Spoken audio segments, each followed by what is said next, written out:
I received a question from a friend the other day regarding a workflow problem he had editing videos.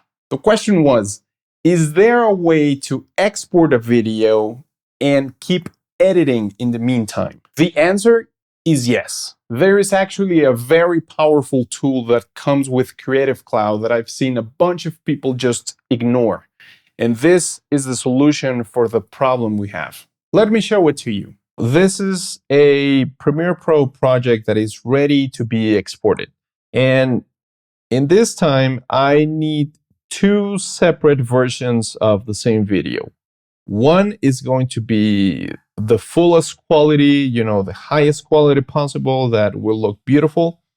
And then I need another version of the same video that is a lower quality version of it, so that it is not too big of a file and I can upload it quickly and my client can download it quickly and it won't be much of a problem.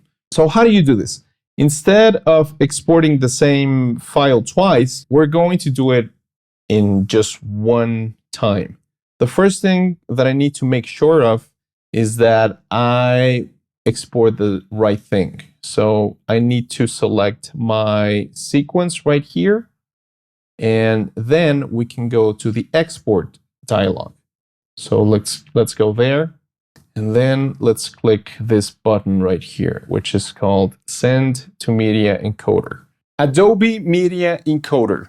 What is this tool for? Well, it basically encodes, just as its name suggests. Media Encoder is the engine that every Creative Cloud app uses in order to export files. Well, at least in the video domain. So Premiere Pro, After Effects, Character Animator, all of those use Media Encoder as the engine in order to render and export videos. But it happens that we can also use it as a separate app, like in this case.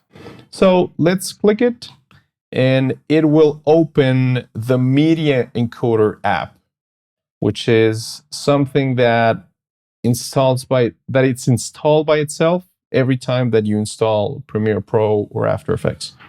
So this is Media Encoder, and here you have the project that I just selected.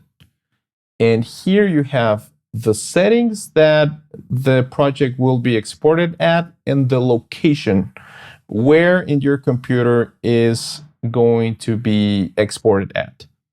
So I need to change a few things. So I'm going to click right here, and a dialog that perhaps you're familiar with will come up. And here you have a bunch of options to export your files. Here I will select QuickTime and a preset that it's called Apple ProRes 422. This is going to be my highest quality possible. And then I'm going to tell the computer where I need to put this file on. So I'm going to select in my desktop a folder, and here I'm going to call this file ProRes 422. I'm going to click Save. And then I need to create my second file, which is going to be the lower quality of this video. So I need to click here in the project, in the Premiere Pro project, and I'm going to click here, Add Output. So it will have another instance of the same video that I can tweak. So I'm going to press here to change the settings. And in this case, I will select H.264. And I will select this preset right here that's called Match Source Medium Bitrate, which is a lower quality version that it's estimated to be 115 megabytes, which is perfect. Let's click OK.